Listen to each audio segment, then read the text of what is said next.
Hello, universe. Welcome to the most spectacular wrestling podcast you will find on the internet. You are listening to Tag Me In, bro. I'm Joe Tantillo, and as always, I'm seated next to my terrific co-host, Taryn O'Connor. Say hi to the people, Taryn. Hi to the people, Taryn. If you're new to the show, the format is simple. Each week, we discuss all the magnificent moments, turbulent times, and stunning surprises that professional wrestling has to offer. So turn your radio up and your opinions down, because we've got some hot tags coming up NXT, which means next. Give me a hell yeah! I said give me a hell yeah! What's up, universe? Joe Tantillo here, coming to you from Buffalo, New York. It is a sunny day in May, and we are all out of extra cash, which is why we are not all in. But what an event that is going to be. Very excited for those of you who managed to get tickets. Raw last night was a fun one. A lot of interesting things going on. There was mentions of some sort of B team, where the B stands for best. You had people talking about Bobby Lashley's sisters. You had pointless 6-woman tags, and that was just the stuff that wasn't that interesting. A lot of good stuff going on, and exciting stuff happening here in the lives of myself and my tag team partner, John Tantillo. This weekend, we are actually going to be meeting the Young Bucks at Nickel City Con in Buffalo, and we could not be more excited to join the Super Kick party.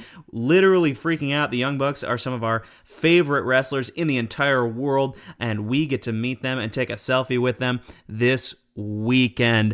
Other news, Twitter has been going really well. We are on our road to 5,000 followers, hoping to get there by Money in the Bank. You guys have been super helpful in that journey. We cannot thank you enough.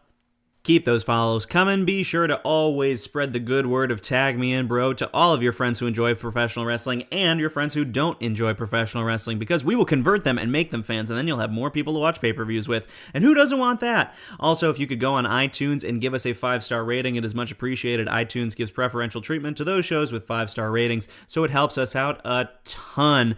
But folks, you don't want to miss out on one hot second of Tag Me In, bro content. So go on Twitter right now and follow us at Tag Me In Bro and join the Wrestle Fam. Now, I hope everyone is excited for the show, because it is about to go down in a big way. Today, tomorrow, and every day, we are talking wrestling. First things first, we'll cover the Raw Rundown, where we'll give you our analysis of the most important bits of last night's show. After that, we've got our Hi to the People segment, where we engage the audience to find out more about your views on, does Ronda Rousey deserve her title shot? After that, we'll take a trip to the Indie Corner. Then we move on to our main event, where we'll be talking about the question on everyone's mind this week, and then we close out the show with our Stars of the Night. And the question on everyone's mind this week is, how should championship opportunities be awarded in professional wrestling? We'll be talking much more about that in the main event, but first, let's get to that Raw Rundown.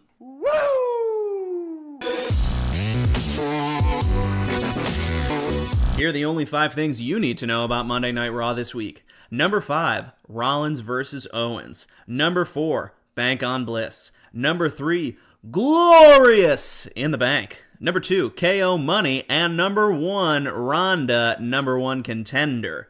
So let's start with number 5. Seth Rollins has been putting on classic match after classic match after classic match after classic match after classic. Well, you get the picture. It has been spectacular. He has been on fire. He is easily the best wrestler in the company right now. And last night was no exception, putting on another stupendous bout with Kevin Owens, who is also a great wrestler, and watching him in a match like that reminds us of how talented he is and can be when positioned correctly. Although I was a bit disappointed to see him lose, obviously it being an Intercontinental Championship match. I'm not ready for Seth to relinquish that title, but I do want Owens to return to his winning ways. Perhaps he will in time. The talent is there, but the story right now seems to be lose a lot, get upset with the Authority, fight them, so Owens versus Angle, I'm sure, won't disappoint. Number 4, Bank on Bliss. Alexa Bliss has earned her spot in the Women's Money in the Bank ladder match. She pinned Bayley in what was actually a very entertaining match. Started a bit slow, but got really into it by the end. The London crowd was hot for Bayley, as they should be, because we have to remember, people, that Bayley is amazing, but she has just been ruined by horrendous booking. Nevertheless, Alexa earned her place in the ladder match. Looking forward to see what she can do there. Don't predict that she will win, but she will probably do a Twisted Bliss off a ladder, which could be pretty good. Number 3, Glorious in the Bank. Bobby Roode also earned his spot into the men's Money in the Bank ladder match, winning his match with a glorious DDT. Will Bobby Roode win at Money in the Bank? Who knows? Will he turn heel soon? Please, dear God, let that happen. Until then, Bobby, we will keep half an eye on you, but we hope that you get a little bit more entertaining in the future. Number 2 is KO Money. Kevin Owens pulled double duty last night in impressive fashion, also earning a spot in the men's Money in the Bank ladder match. He put in a phone call to Raw Commissioner Stephanie McMahon and demanded that he get more opportunities for Money in the Bank. Weaseled his way in after Roman speared Jinder through the wall, and Jinder was unable to compete in the match, and Kevin Owens won thanks to a bit of a distraction from his good old pal Sami Zayn. And finally, number 1, Ronda Rousey is the number 1 contender for the Raw Women's Championship. The announcement made at an event in New York City has been the buzz of wrestling Twitter this week. It is the cause of quite a bit of controversy considering her short tenure in the WWE. Does she deserve it? Will it be a good match? Well, we'll just have to wait and see. Ladies and gentlemen, that was your Raw Rundown. We thought the episode was pretty good. Let us know your thoughts on social media. And speaking of social media, it is time to say hi to the people. This week on Hi to the People, we want to know your thoughts on, does Ronda Rousey deserve her title opportunity? We'll be running a Twitter poll for the next 72 hours and discussing the results here on our show next week, so let us know exactly what you think about that. You can vote on Twitter by tweeting at us and using the hashtag #HotTag, or email us at tagmeinbro@gmail.com to share your opinion and maybe have your thoughts read out on the show. Every week we will read out some of our favorite responses. So now let's talk about the results of last week's topic, where we asked you who should be the face of WWE. It is the highest response rate we have ever had by far. 1,200 votes cast, and the winner was Seth Rollins, taking home 47% of the vote. Coming in second was AJ Styles with 22% of the vote. Braun Strowman was a close third with 21% of the vote, and 10% for Daniel Bryan. Lots of response tweets as well. A couple for Roman, a couple for Brock, but some of our favorites are here.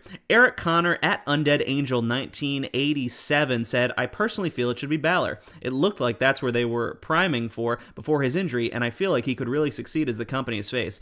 Gotta agree with you there, Eric. Whether or not he was primed to be the absolute face of the company is a bit unclear, though it did feel like that with him going over Roman clean so quickly and winning that title in merely a month after his debut.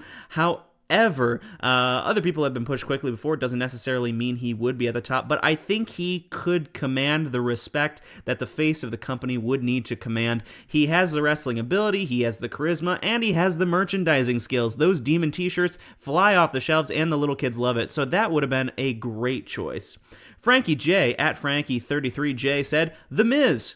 Frankie, that's a good call. The Miz has been putting in the best work of his career. He's charismatic, he's an A-lister, he can appear on things like The Today Show and mainstream media television, and he just looks like a company man. That's the kind of guy you want as the face of your company, so not a bad choice either. Finally, and perhaps my favorite response, Bareth at It's Me Bareth said, No one. In today's age of massive media, there's no need for a main face of the company. There was a need many years ago, but in 2018, there is no need.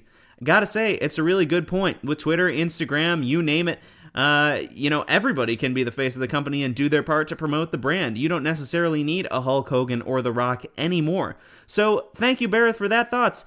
Great thoughts from everyone. Seth Rollins got it. He kind of is the man right now. Love hearing what you have to say on Twitter. Can't wait to hear your thoughts about Ronda.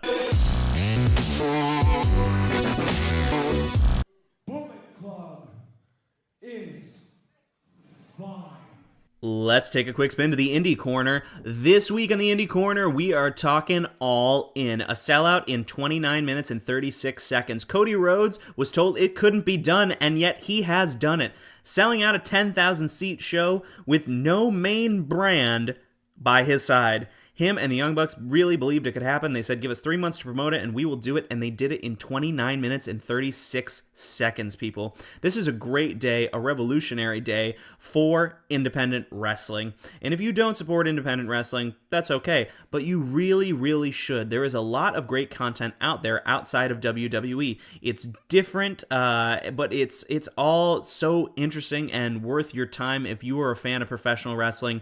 Definitely go and check it out. Congratulations to Cody and the rest of the team that put together All In. It is bound to be a spectacular show. Hopefully they will be streaming it on some sort of pay-per-view or Fight TV or something, so that those of us who are not able to travel there or were not able to get tickets can watch it. The card looks amazing. Rey Mysterio's on it. There's all these rumors that CM Punk is going to be on it because he is signing t-shirts like the day before in Chicago at 1 Hour Tees / Pro Wrestling Tees. Will he actually be on it? I don't know, but it's fun to speculate, isn't it? What an event for him to return at. Cody will be challenging for the NWA World Title. A lot of people out there think that Flip is going to win that title before, and that's how he's going to get himself booked on the card. That would be really interesting to see as well. We're going to keep our eye on All In over the next couple of months throughout the summer. We'll be checking in, talking about it here and there. But once again, final congratulations to them. And again, if you have not been watching any of the work that Cody has been doing in his time away from WWE, do yourself a favor and go watch some of his matches this week. I promise you, you will not regret it. That has been the Indie Corner. We will see you next week. It's Rusev Day. It's Rusev Day. And now it's time for the main event.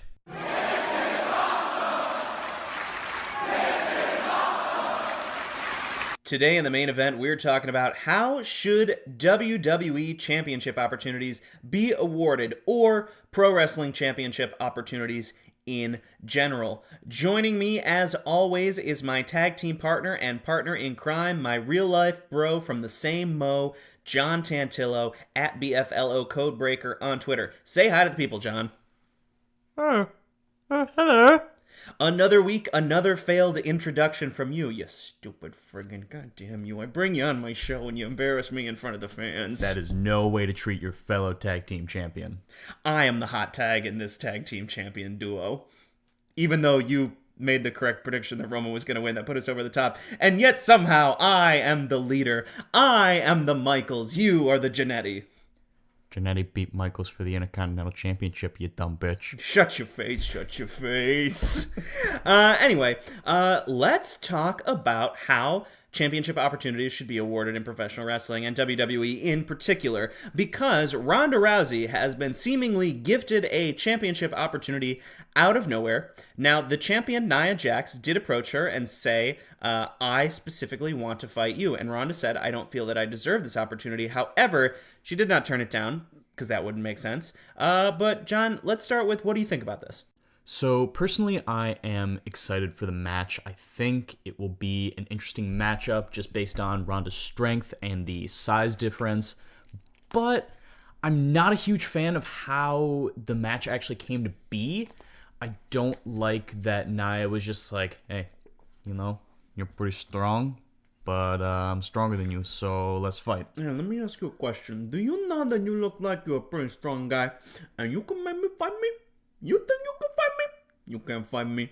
That's pretty much word for word, verbatim, how that conversation happened. Yeah, that's actually scarily accurate for how much of a lame guy you are. Yeah, my Nia Jax impression is getting pretty great. But yeah, I think there are much, much better ways to go about giving out number one contenderships. I'm a big fan of just qualifying matches. I know that's shocking. People actually competing for opportunity. What is this, SmackDown? But yeah, I think that's a good way to do it. And there's tons of other ways to give out number one contenderships. I don't think they should be giving them away like this. Joe, what do you think? All right, so let's unwrap this for a minute and rewind. Nia is the champion, and in kayfabe, I do not necessarily have a problem with the champion selecting their challenger based on who they feel is the most competitive wrestler. Now, it's not my ideal situation at all, but for those people who say it's not a legitimate storytelling tool, I would disagree. I think that your champion, if they are dominant, for example, Brock, I think probably could have more convincingly said, I've beaten everyone. I feel like facing Rollins because he's on a roll right now. He gets a championship opportunity. Now, generally speaking, that's not necessarily going to fly, especially if you have cowardly heel champions, things like that. And someone like Nia, who has only been champion for a very short amount of time, probably should not be doling out championship opportunities willy-nilly, in particular to the likes of people like Ronda, who only have one wrestling match under her belt, and while it was a spectacular match, it wasn't even singles competition. So that's a problem there. You've also got your GMs and your commissioners. And again, in kayfabe, they should be able to allocate championship opportunities whenever they feel like. As they should be able to deny them. And I actually think in this place, Kurt Angle should have stepped in and said, I don't care what you want to do, Nia. I'm the GM, and I overrule this. Maybe it would have been interesting if that happened, and then, or if Stephanie overruled it, because Stephanie and Ronda have had their problems in the past. So you've got that as an option. Now, I think if somebody's going to be just handed a championship opportunity, it should come as a result of some big achievement. So, for example, I would not have minded, and while I'm not the biggest Roman fan, if last year, after Roman had defeated The Undertaker, if the general manager of Raw had come out and said, you beat The Undertaker, and he, quote-unquote, retired, because he was believed to be retired at the time. You beat The Undertaker, therefore, you are getting a Universal Championship opportunity. That would have made a lot of sense, right? Yeah, or even like back in, I want to say 2016, when Styles beat Cena at SummerSlam and then rolled up to then champion Dean Ambrose and was like, look, I beat up John Cena. I deserve a chance at your title at Backlash. And then he did, and he won the title. And that was very fair and believable. And then Cena pulled his John Cena card because obviously he has more reason to pull that card than most people in the company, so he can just kind of get shots whenever he wants. But that's kind of a debate for a different time, and he ended up pulling that same card at Royal Rumble. But it makes sense when you're that big of a star or have that big of an achievement. You can kind of get away with that, and I just don't think that Ronda or Nia necessarily have that star power to pull that card right now. No, they certainly don't, I would argue. And, to me, someone who would be like a legitimate contender right now for the Universal Championship based on a recent achievement would be Braun, right? Braun just won the greatest Royal Rumble. If Brock came out tomorrow and said, I'm going to challenge Braun, we would all go, oh, yeah, okay, that makes sense. Ronda has not actually done anything. And again, this isn't hate towards her because, we can only go on the evidence, and in the match she had, it was good, so we have to operate on the fact that, there's a good chance that the next one could be good. But from a storytelling kayfabe point of view, and kayfabe is important regardless of how much it's been diminished in the modern era, it doesn't particularly make sense. Now, you had mentioned qualifying matches where you actually have two people face off and you deem it a number one contenders match and then the winner goes on to challenge. Back that up. How do you even pick those who are going to be in that match is a whole nother deal. And I think you have to combine these two elements of people who have had big achievements, then that earns you the right to fight to earn the right to compete for the championship, right? So you have, for example, say someone is just coming off a really hot Intercontinental Championship run, The Miz, for example. It would not be ridiculous to put The Miz into a number one contendership qualifying match against someone like Daniel Bryan and say, okay, you guys, and this is an example, don't freak out and be like, well, you can't do that because they got to fight down the line, blah, blah, blah. It's an example. Chill, people, because I know you're in your car right now saying that Joe Tantillo, that know-nothing, dirty scoundrel, stop using cartoon profanity while you're in the car. Drive safely. Focus, okay? But The Miz versus Daniel Bryan would make sense as a number one contendership match because Daniel Bryan, coming off of injury, a big, momentous, huge thing, just had a definitive win against Big Cass. Miz coming off a hot Intercontinental Championship run. It would make sense to have them fight, and the winner of that match then go on to fight AJ Styles. Here's another thing. Why do they not more frequently have, and this is something I've always wanted to see, have on the pay-per-view card number one contendership matches? First of all, it makes the predictions a lot harder. Say, for example, you have Nakamura versus Styles. Say at Backlash you had Nakamura versus Styles on the card in a no DQ match. And say a separate match, for example, Big Cass versus Daniel Bryan had been a number one contendership match. It's going to make it a lot harder to predict what happens in Nakamura Styles, and you can even say at that point, okay, well, it was a double TKO, so Bryan, you're the number one contender, but they're going to have a rematch first, and when a definitive winner is decided, then you are the next in line for the championship for whoever wins. Or you can say, okay, you earned your spot, now it's a triple threat. And I've always wanted that because I think it makes WWE a lot less predictable, and you can mix it up and mix and match and sometimes make it a triple threat, or sometimes say you need to wait for a definitive winner, right? And it could be a really interesting thing that keeps us on our toes guessing all the time, and we don't ever have to be skeptical about why someone has earned themselves a championship opportunity. Not to mention, you can put a lot of extra people on the card in a meaningful spot. Why not have a fatal four-way on Raw with guys like Elias, Baron Corbin, Bobby Roode, and Seth Rollins for number one contendership spot? It makes those guys seem more important. And again, you're elevating your title. Every time you make people fight for it, you are making it more valuable in the eyes of your viewer. What do you think? I completely agree. I think that is such a smart move. It brings a new element to every pay-per-view show. And I mean, think about one of my main complaints with modern pay-per-view matches is a lot of them don't have stakes. And this would bring a whole nother set of stakes to every pay-per-view. It would be amazing. Instead of just having, let's pick 4 random guys in a tag match. Let's say Braun and Bobby Lashley versus Kevin Owens and Sami Zayn. Just completely random assortment of guys, nothing to do with each other, completely random. That type of match would have no stakes. But say you have a singles match, Bobby Lashley versus Sami Zayn, another completely random assortment of people here. I don't know where these names are coming from. But it would put those two in a match for a number one contendership at a pay-per-view, and it brings such a new dynamic. You really genuinely care about who's going to win that match. I mean, consider one of them is maybe your favorite guy. Maybe you're a huge Sami fan. You're a huge Lashley fan. You want to see those guys in the main event. I mean, let's take the closest equivalent to this match that we have, which is Money in the Bank. You get 6 guys, or 8 guys? 6 guys? 8 guys. 8 guys, my bad. In a ladder match, competing for what is essentially a number one contendership opportunity. But it's obviously Money in the Bank, so it's at any time, and it's a little bit different. But think of how exciting it is to see your favorites, the fan favorites, competing for such a huge opportunity.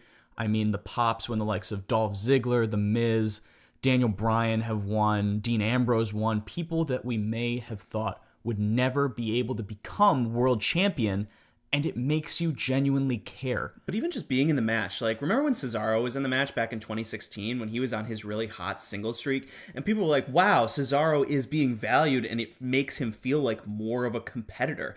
For example, the match you just said, Sami Zayn versus Bobby Lashley, both guys are going to look good from that, and you're going to take away a lot of that fan complaining of, oh, well, nobody ever gets opportunities, like it's always just Roman, which it really feels like sometimes, because somehow it seems like Roman is always constantly just getting opportunity after opportunity without actually winning anything, and it hasn't been that blatantly bad in the last 24 months, but previous to that, it left a bad taste in people's mouth. And I don't mean to bring Roman into the conversation. It just happens sometimes because he is a main star in the company. But you allow people like Sami Zayn or even like a Mojo Rawley, a Baron Corbin, when you have more triple threat, fatal four-way, even one-on-one number one contendership matches at pay-per-views, or even if they're just on Raw or SmackDown, it becomes more high profile, and you really raise the credibility of those players, saying these are guys that we're giving opportunities to fight for an opportunity to fight for the title. They are important in the story that we're telling. Because remember, WWE and really any professional wrestling show, with the exception of Lucha Underground, which is a whole different mysterious story, they're television shows about people that work for a wrestling company. And so, the characters need to have status within that company, and it needs to be clearly outlined, and the fans shouldn't be confused about, where they stand. You want to clearly mark out, who are your main event guys, who are your B-plus players, who are your mid-card guys, your jobbers, blah, blah, blah. And it's easier said than done. They're not going to absolutely spell it out for you. But if you have a guy, I keep going to the example of Baron Corbin, because I think Baron Corbin is an excellent upper mid-card guy who has championship potential, but may not necessarily be there yet. And a guy like him could really benefit from being in and maybe getting pinned in, maybe, competing in, but not being the guy who gets pinned in a few number one contendership matches. And you can really build his credibility through things like that. And I actually think he did that on SmackDown Live, but he hasn't yet been given those opportunities on Raw. I know the shakeup just happened. I'm rushing to conclusions, but you see my point here. Let's go back and talk about, you mentioned Mojo Rawley, and I think that's a really good example given his Intercontinental Championship match last week with Seth Rollins. Let's go ahead and kind of equate the two situations right now, being in an Intercontinental Championship match and a World Title number one contendership match. Both of them have stakes, like I mentioned before, and we all know that Mojo Rawley was not going to pin Seth Rollins to win the Intercontinental Championship on Raw after only having 3 defenses. It just isn't going to happen. It's not realistic, but it's an incredible match, and it makes you think that, this Mojo guy, I can see him being some sort of champion someday. It does. It's weird. Like it has this psychological effect that all of a sudden, especially if it's a competitive match, all of a sudden you're like, oh my goodness, my eyes are opened. This person is maybe better than I thought, and maybe they should, be on TV a little more. Like, and I don't mean to cut you off, but I want to move on just to a different option here, which is similar, and that's tournaments. And I fucking love wrestling tournaments. I think that NXT does them so well with things like Mae Young Classic and the UK Championship Tournament, the Dusty Classic. I love wrestling tournaments. Or take the G1 tournament from New Japan Pro Wrestling. They're just great, and they don't even necessarily need to be single elimination, but it's another great way to establish people to be your number one contender in a way that makes it feel really meaningful, especially building to like bigger pay-per-views. I mean, I know there are so many of you out there who wish that King of the Ring would come back, be a summer tournament, and that the winner of that would be the person who fights for the WWE Championship / Universal title at SummerSlam. Like, that's how it should be decided.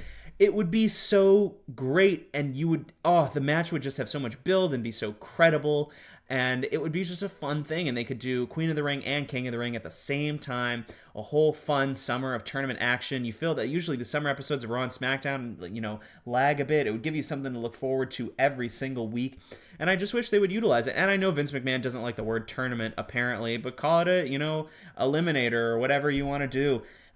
You need to have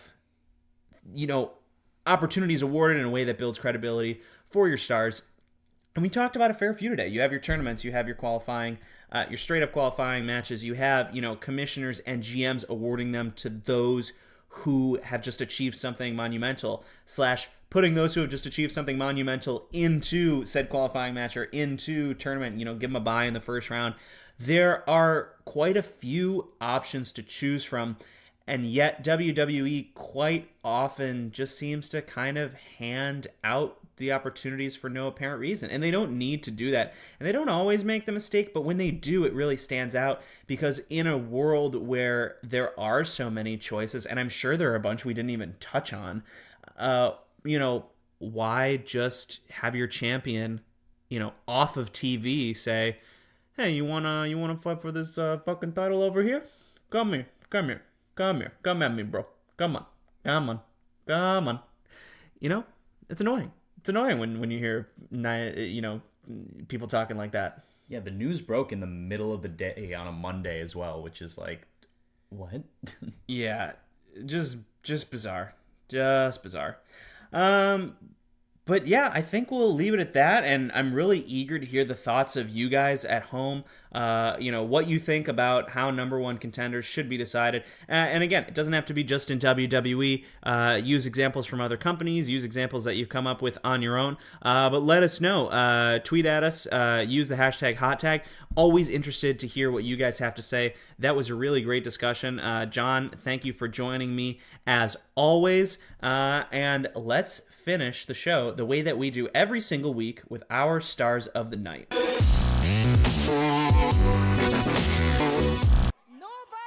is ready for Oscar.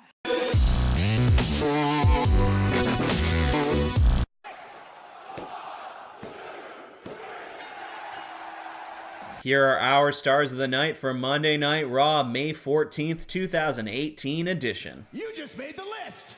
Number 3, Kevin Owens, the prize fighter, earned his place in Money in the Bank and pulled double duty. While he failed to pick up the Intercontinental Championship, he will be getting a shot at the briefcase and potentially a shot at the Universal title down the line. Number 2, the B Team.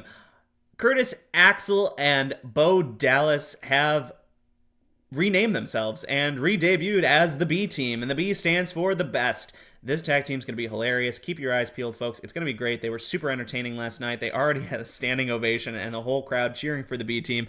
It was awesome. Really, really excited to see what these guys have to do going forward. I could see them making a Rhino/Slater run to the titles, and Bray Wyatt might get to wrestle against Bo Dallas, and they're real-life brothers, and wouldn't that just be super, super nice? And if you didn't know that, well, now you know. Did you know that Bray Wyatt dates JoJo? Just bringing you all the information that's going to make you go, say what? Yeah. And the number one star of the night is the man, the architect, the Kingslayer, the firstborn of his name, Lord of Westeros, Seth freaking Rollins. Put on another classic, and until someone starts performing better than him, he's going to be number one every single goddamn week up in this list. Seth Rollins, you deserve it.